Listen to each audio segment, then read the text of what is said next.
In this lesson, we will create our first microservice, the catalog microservice, using the .NET CLI and Visual Studio Code.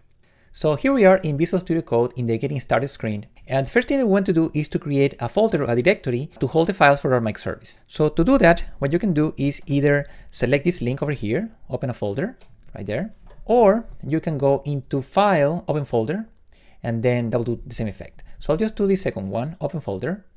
And I have prepared a directory for my microservices in the projects right there. So I'll go to this directory and then I'll just say right click, new folder, and the directory is going to be called play that catalog. So let's get into that directory and then I'll say select folder. Now that opens Visual Studio Code in the context of that directory. As you can see over here, we expand this a little bit.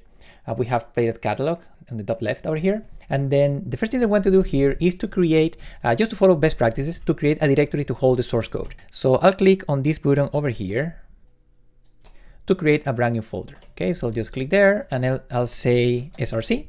That's going to be the directory for our source code. And then let me also close this getting started screen here. And then I'll right click on that one, on src, and I'll select open in integrated terminal. So that opens a terminal on the right side. So let me collapse that. And here is where we can start using the .NET command line interface or CLI to create our project. Now, the .NET SDK comes installed with a bunch of project templates that you can use to generate your projects. And if you want to get a list of everything that you can create with what you installed, you can always do .NET new -- list. And that will give you this full list of the different types of projects that you can go ahead and create. So there's quite a few here. But the one that we are interested in is this one called ASP.NET Core Web API, this one over here. And we're going to be using that because that one actually generates a nice skeleton of a REST API that is going to be super handy for our .NET microservice. Let's go ahead and clean this. And let's now do .NET new Web API. And then let's give it a name. The name is going to be play that catalog that service.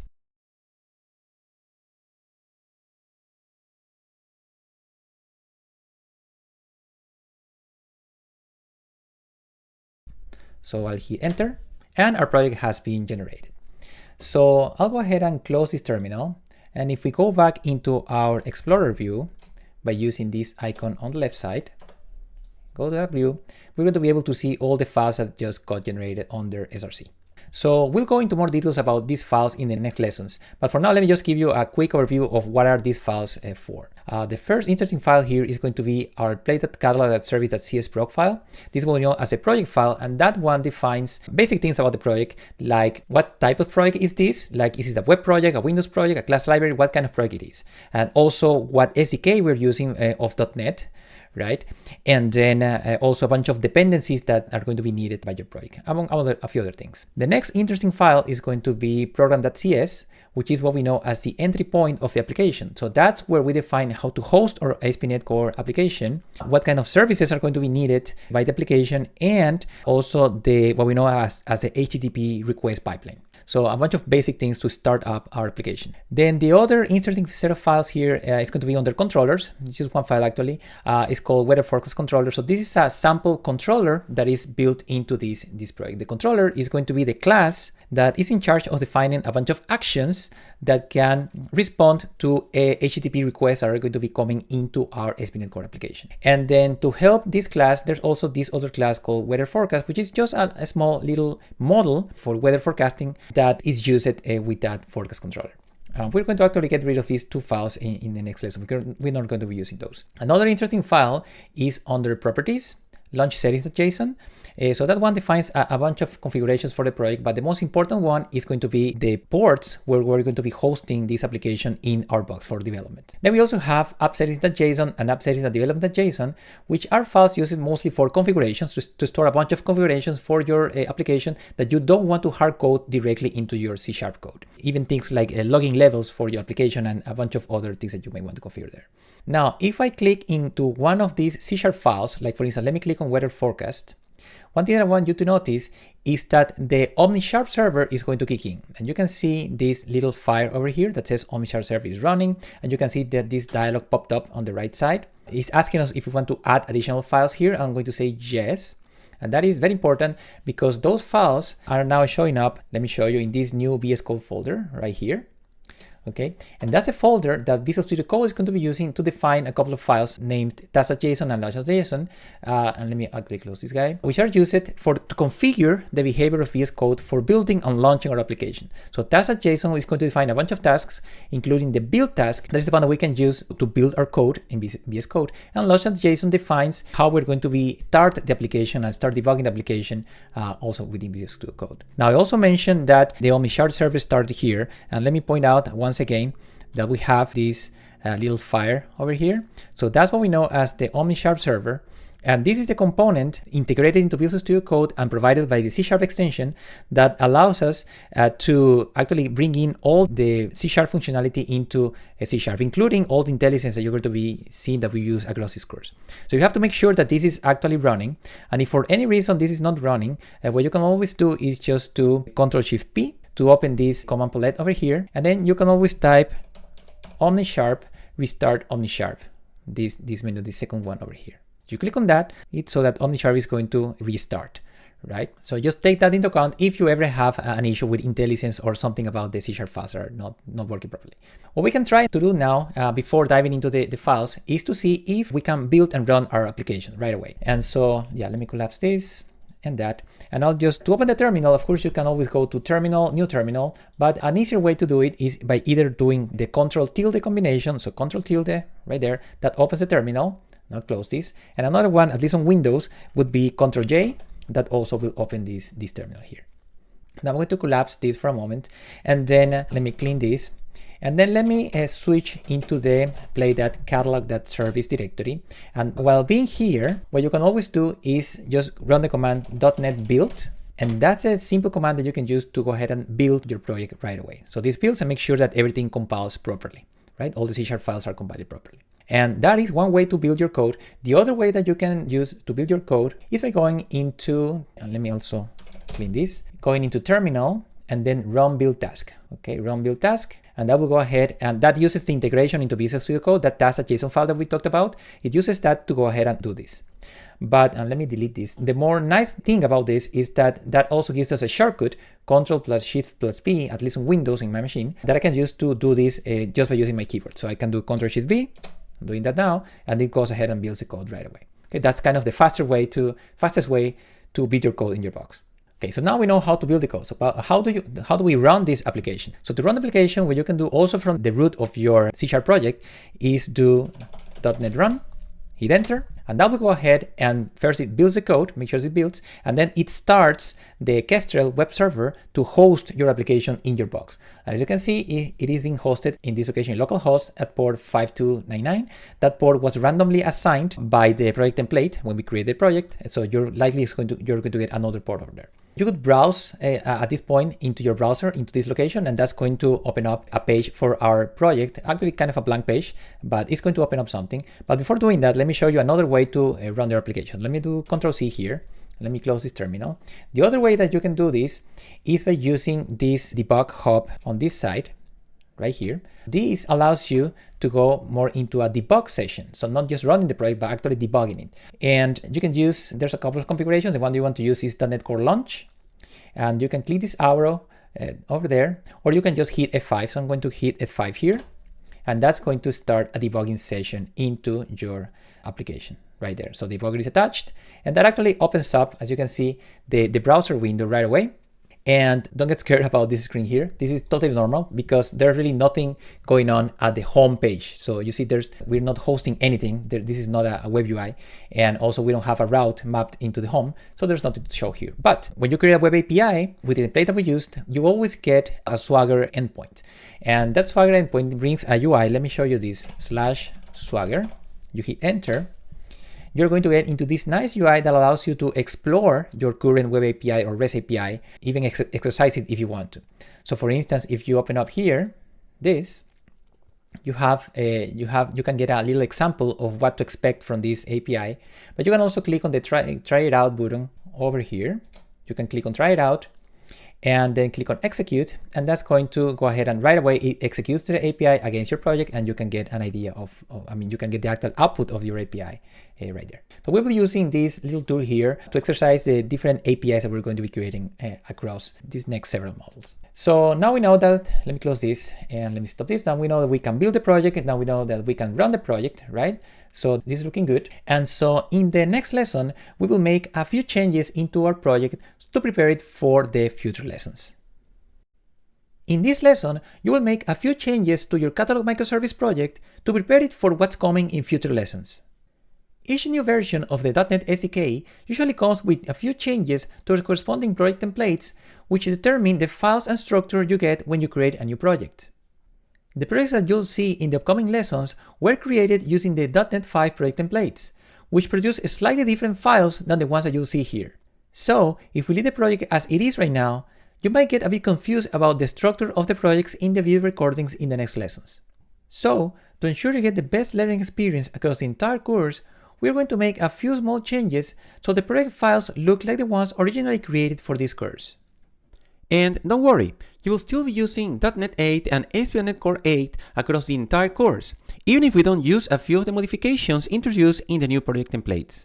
But if you would like to re-enable these modifications in your projects after you have completed this program, I have included an entire module called Simplifying Your ASP.NET Core Code in the resource library in your student dashboard, where I go over all these modifications in detail. Please apply the changes explained in that module only after completing the entire Building Microservices with .NET program to make sure that you can follow along the content without any trouble. To start, please go ahead and download the play.catalog.service.start zip file that you'll find linked to this lesson just below this video. Inside that zip file, you'll find a modified version of your Catalog microservice project with the correct structure needed to follow along in the next lessons. Now I have already downloaded that file over here, as you can see, and I'm just going to extract it. So extract all, I'll say extract, and I have the contents right here. So I'm going to go inside. And what I'll do now is I'll take a few of these files into our current Catalog microservice project. So I'll take program.cs, startup, appsettings.json, and appsettings.development.json, nothing else. So I'll copy those, and then we'll go into projects, and let's go into play.catalog, src, play catalog service, right click here, and paste the files. We're going to be overriding 3 files, and we will be adding one new file, which is called startup over there. So before moving along, let's just go back into projects and let's get rid of this directory and file that we don't need. And now let's go back into Visual Studio Code over here, where we can now see the new files that we just copy pasted, right? So now let me explain what's going on with program.cs and how things work as our application starts. So like I said, program.cs is a file where we set up the initialization or the entry point of our ASP.NET Core application. In this file, we have a program class right there, which has one main method. And the purpose of this main method is first to create what we call a host builder, which is prepared via this call here to create host builder with some arguments that are coming from the command line. And then when we have prepared that host builder, we build the instance of that. Via that builder, we just create an actual instance of a host, an iHost, and then we go ahead and run the application via that iHost object. Now, what are we doing with this create host builder call here? As you can see down here, what we're doing is calling this a host class. We call into create default builder, which what it is doing is actually reading a bunch of configuration, what we call configuration sources, that can provide information at runtime for our application. So this involves reading either environment variables, command line arguments, values from appsettings.json, perhaps values from Keyboard or from secrets from anywhere else, right? So we prepare a builder based on all that information. As you can see in this comment, there's a bunch of things that are being provided by that method. And then when we're done with that, we move on into configure web host defaults, which are defaults for a web type of application, a web application. And that includes things like the server, our Kestrel server, like it says right here, how to configure that server for our purposes. Okay, among a few other things that are specific to web applications. Now, in our case, we're not doing really anything special. All we're doing is just saying, hey, web builder, you're going to be using this startup file, use startup. So that takes us to the startup file, right? And so what is that is happening in this startup class? Which in fact, if we just go back to Explorer, that's the new startup.cs file that we just added. So let's click on that file and let's see what's going on here. If we scroll down, we're going to find out that, so yeah, we have a startup class. This startup class is getting an instance of this object called iConfiguration, which is provided directly by the ASP.NET Core runtime. So they provide an instance of this object that includes all the information about runtime configuration values that are going to be using for our application. So this could be values like any sort of connection string that we may want to use, or any sort of environment variable that could be provided for us from the cloud or from anywhere else, or any specific setting that we need to define for our application that changes between environments, and we don't just want to hard code into our code, right? Talk more about this configuration object later on. And so we are assigning that into this configuration property over here.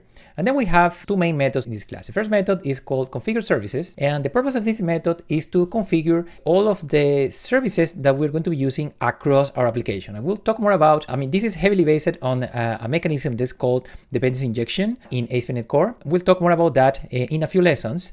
But for now, all you should know is that the runtime is providing us with this services collection that we can use to add more services to our application so that later on, some other parts of our application can take advantage of those services, right? This is the initialization point where we register services, and later on those services can be used anywhere else. So here we're saying that we're going to be using controllers, what we call MVC controllers. I will talk more about that also in the next lesson. And also services for the Swagger UI. The Swagger UI that we saw in the previous lesson, this is how we get it enabled. So that is configure services. And then we also have this configure method over here. Configure is used for defining what we know as a HTTP request pipeline. So this is the pipeline of execution that handles everything that needs to happen from the moment that a request arrives into our web application until the moment that we actually are able to act on that request in our controllers. You can configure a bunch of things to happen in that pipeline. That's why we call it a pipeline, because you can pipe a bunch of things across that trip from the request that come from the outside in the inside of application. So here we were saying this is a development environment. We do want to enable what we call a developer exception page, which is a nice page that you can see with a lot of details about any exception that happens in your application that you only want to use in a development environment. So notice how we can use this iWebHost environment parameter here to check if this is a development environment or not. So if it is development, we want to show that. If it is not, we should not be showing that. And also only in development, we are going to be showing this is the Swagger UI that we talked about before, right? To be able to explore and exercise our REST API. Beyond that, we are adding what we call as middlewares for a bunch of purposes, like for instance, for HTTPS redirection, right? So if somebody comes in with HTTP, he or she will be redirected into an HTTPS address. There's also middlewares for routing, and we'll talk more about routing in the next few lessons. Also for authorization, and also for establishing what are going to be the endpoints that we're going to be exposing in our REST APIs. We also need to make a call to map controllers here to turn our controllers into actual endpoints in our REST API. So that is what's happening in this startup file. And it turns to be that the runtime knows implicitly how to invoke both configure services and configure just by configuring the startup class as we did in program.cs over here. We just said use startup, and the runtime knows that it has to find those two methods in the startup class, configure services and configure. So that's how this part works. Now, in order to move forward, we have to make a few modifications into a few other places in this project. So let me close this. And first thing we're going to do is go into play.catalog.service. And here what we're going to do is, well, let me explain a little bit. This is what we call the project file that defines a few things about your project, right? So the first thing is what kind of application it is. In this case, it is a web project. The other thing is what version of the .NET runtime we're targeting. In this case, is .NET 7. And these couple of settings here enable one thing is that we call nullable reference types, which is something that I will not cover here, but I will cover it in the very last module of this training, where I go back into these settings and explain exactly why we would use these nullable things for. For now, we are not going to be using this, so I'm going to just remove it. And the next thing is implicit usings, which is, again, is another feature that we will cover in that very, very last module of this course. So we are not going to be using that for now. We're also not going to be using this package reference here, so we're going to get rid of that. And this is how our project file should look like right now. Like I said, we will cover the things that we're just removing here. We will cover all of this in the very last module of this training. And the next thing that we want to do, just so that things actually keep compiling, I guess, is go back into controllers and into weather forecast controller. And here, since we made those changes in the project file, we're going to get a few complaints from the compiler here. So for instance, it is not able to resolve iLogger. So what I'm going to do is just use this little light bulb here, which I can click, and you can select the missing namespace. So this is just saying that you're missing some namespaces, so please add them. So I'll go ahead and add them. And also keep in mind that we're going to get rid of this controller soon, but let's just make sure that things are building before moving on. And also we have this IEnumerable, which again, you can use a light bulb, or what you can also do, and which is something I'll do all over the place in this course, is just hit Control dot in your keyboard. And that opens up this where you can say, okay, so I want to add system.collections.generic in this case, and that will bring in the missing using statement at the top. You can see it's right there. Okay, also it is not able to resolve IEnumerable, so I'll do Control dot, and I will use system.link, and also I'll do Control dot here to use using system for the date only and datetime types. And that resolves this file. This file is looking fine now. We also have a problem with weather forecast, so let's go over there. And we have a problem with date only, so let me click Control dot, and then let's use system here, and that resolves the problem with this file here. Also in this file, there is one warning about this summary property. It's complaining about a nullable reference type here. But like I said, we're not dealing with nullables in this at this point. We'll talk about that at the very end. So I'll just remove this question mark, and that will solve the problem for us for now. So that should be it in terms of the code itself. Let me just close all this. But we also have to change a couple of other things. So let's go into launch settings.json. And what we want to do here is to scroll down a little bit into this profile section. And here we're going to do two things. The first thing is we're going to remove one of these profiles. And by the way, this profile just defines a few settings about the executing application in our box when we're running in a development environment, what kind of additional behaviors we want to provide to that application that's running in our box. And one of those key behaviors is the application URL. So what is going to be the actual URL of this application in our box? In this case, we have two profiles, an HTTP profile and HTTPS profile. And so if we run things as they are right now, we will always be starting the application in only with the HTTP endpoint, right? At localhost 5299, like we did in the previous lesson. However, for this course, we will be doing all local development using HTTPS. So to do that, what we're going to do is just remove this profile here, this HTTP profile, delete, and that takes us back into the HTTPS profile. Now this profile, we're going to rename into the name of our service. Right, so instead of being called HTTPS, it's going to be called play.catalog.service, okay, which really doesn't do really much. It's just a naming thing. There's not really actual effect of doing that. You might as well just leave it as it was. But the more important thing is this line here. This is the line that defines the ports that we're actually going to use. And in order to follow along with this course, what we want to do is a very specific couple of ports here. The ones that we had over here, these 7058 and 5299, were auto-generated when we created the project. What we want to do is use the following ports. For HTTPS, we're going to be using 5001. And for HTTP, we will be using just 5000. With this, we should be able to go ahead and start a project. So I'll just close this. And what I'm going to do is just hit F5 in this case to start kind of a debugging session. We should also open up the browser for us. Here it is.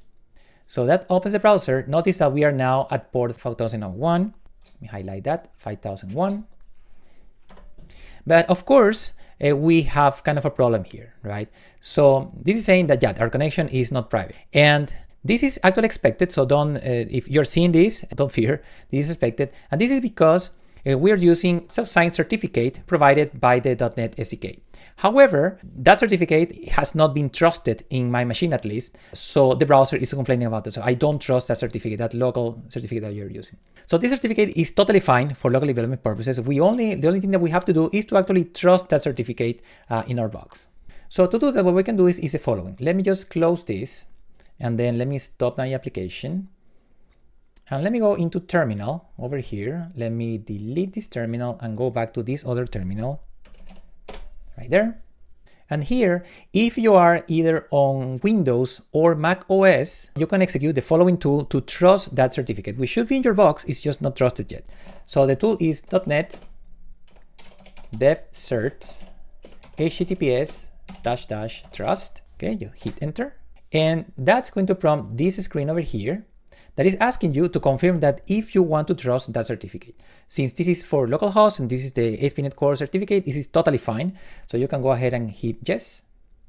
And now that certificate should be trusted. If you are on Linux instead, this tool is not going to work. For as long as I know, it should not.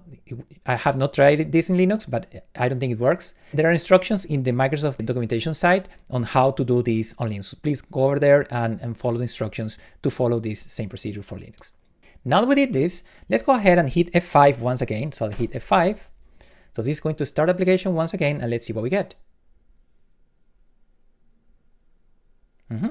As you see, yes, we're still getting a not found page, but there is no more any kind of security issue, as you can see. The certificate is being trusted just fine. And as you saw in the previous lesson, we should be able to go into the Swagger page right there. And the Swagger page is loading just fine, even if we are running now in HTTPS. Okay, we could even try this sample REST API, try it out, execute, and you can see that things are working as expected. You can see the list of weather forecast right there. All right, so things are working properly. Let me close this and let's stop this debugging session. Okay, and so at this point, we have the expected project structure for our catalog microservice, and we can move on to the actual development of the REST API for the catalog microservice. Now, just keep in mind that we will be doing a similar exercise for every new microservice that we're going to be creating in this course. But for now, let's move on to the next lesson to create the REST API for the catalog microservice. In this lesson, we will define the REST API for our catalog microservice. The REST API defines the operations exposed by the microservice. Since the catalog microservice owns the items that players will be able to purchase, here are the operations that it should support. Get items, which retrieves all the items currently stored in the service. Get item by ID, which retrieves the details of a specific item. Post item, which creates an item in the service. Put item, which updates a specific item. And delete item, which deletes the specified item. As part of the definition of the REST API, we also need to define the relevant data transfer objects. So, what is a data transfer object? A data transfer object, also known as DTO, is an object that carries data between processes. For example, let's go back to our client and the catalog service. When the client needs to retrieve the details for a specific item, it will send a GET request to the service with the item ID, and the service will in turn return the item details. This payload returned by the service is what we call the DTO. The DTO represents the contract between the microservice and the client. Modifying this contract has significant implications. Imagine what would happen if we decide to rename the price to item price. Our clients would break and they would need to get updated right away to ensure no disruption to our customers. As a general rule, you need to think carefully about each of your DTOs to ensure you minimize the need to update them later as much as possible. It's time to define the REST API for our catalog microservice. We'll start by deleting a few files that were created by the template that we will not be using across this microservice, which are the weather forecast controller, I'll delete this, and the weather forecast class over here. Now, the first thing that we're going to do is declare the DTOs for our service. Now, we will use record types for our DTOs as opposed to classes, basically because they are simpler to declare, they provide value-based equality, which means that when comparing two of the items, they will be considered equal if all their properties have the same value, which is not the case with classes. They are immutable by default, meaning that modifications after creation are not allowed, and they have a built-in toString override that shows the names and values of all the record properties. So to create the DTOs file, you can right-click on Play Catalog Service right here, say a new file, and then let's name it dtos.cs. In this file, first thing we're going to do is just declare a namespace. So namespace should have the name of the folder to start with. So Play Catalog Service, and then we will append DTOs. Now let's declare our first DTO. This is going to be the DTO that is going to be used to return information from our get operations. So public record item DTO, and the first thing that this is going to have is an ID. This is going to be of type GUID, and GUID is a type that is going to need a namespace import. So to import a namespace, I'm going to use a light bulb here, and I'll select using system, so that imports a namespace.